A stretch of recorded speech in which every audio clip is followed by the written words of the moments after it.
Welcome to the Nerd Party. Hi everybody, my name is Char Schmidt. I'm Patrick Schmidt. And we are going to discuss Midnight on the Firing Line, Episode 1, Season 1 of Babylon 5. It's time to babble for 5. Okay, you have just watched your very first episode of Babylon 5 ever, all the way through. I am dying to know now what you thought about it! Generally speaking, what were your first impressions of this universe as a whole? Well, one of the things that I think is really interesting is that in watching a little bit of sci-fi that I've watched before, it's had a much more kind of utopian feel to it. This did not really have a utopian feel. It felt like there's still conflict out there. There's still war. This is not a peaceful galaxy or peaceful universe that we're living in at all. That was almost a kind of refreshing that it's not a post-apocalypse utopia in space. And I thought that was kind of interesting. A lot of new characters in here. I want to kind of know your first impressions, and I'll try and run down and jog you on who is who, okay? First off, the commander, Sinclair. That guy I like a lot. Why do you like him? He knows how to get things done.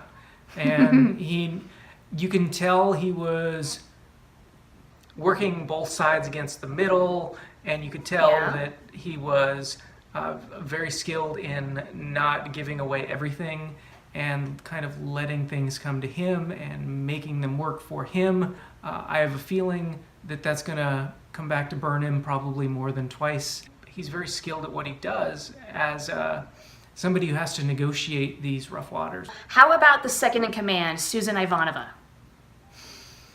She's rough around the edges and kind of mean and kind of a jerk. Oh, really? Yes. She was so impatient in this episode. And she was had to get done. Doing things. Don't bother me. I'm working. You can tell smart as hell and knows how to get things done.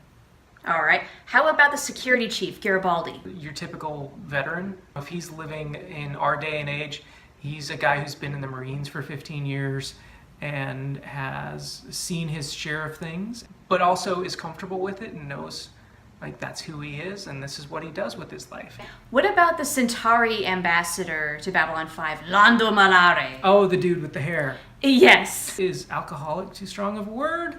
No. I mean, that's all I saw of him in this episode was, get angry, get drunk, and then try to screw things up. I think he's better than that. I think we saw him probably at a low point in this episode.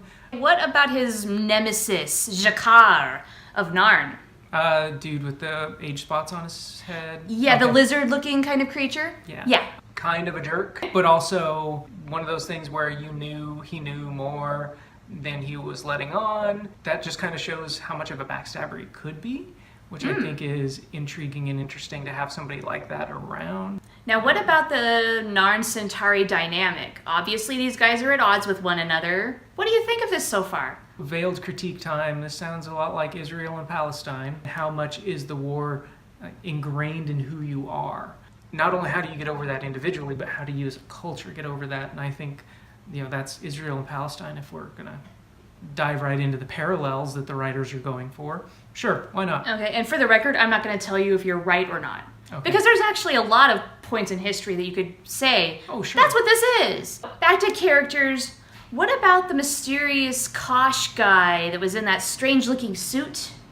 The hell is that? We haven't talked about my favorite character, Flounder. That's your favorite character so far? Food King. Yeah. Love it. Okay. He's not my favorite character, but he's the only face I know. Okay, but you recognize Steven first. So what's interesting, and one of the things I'm tracking in my own brain, is when does he stop being Flounder and when does he stop being Veer? Okay, you're going to have to let us know. Now, one thing that's very noticeable is the fact that this is a 1990s sci-fi drama that uses CGI, and it is the very first show that uses CGI completely. Now, the special effects compared to what we have today are not quite up to par. Did that bother you? No, didn't take me out as much as I thought it would.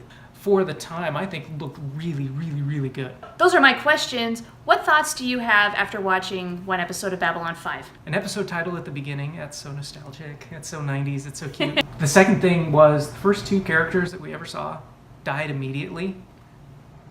Okay, that's a hell of a way to start a series. Well, congratulations. You watched it, you made it through, and you didn't hate it. I'm so excited. Join us next time when we have a 5-minute reaction on episode 2. And we have now babbled for 5.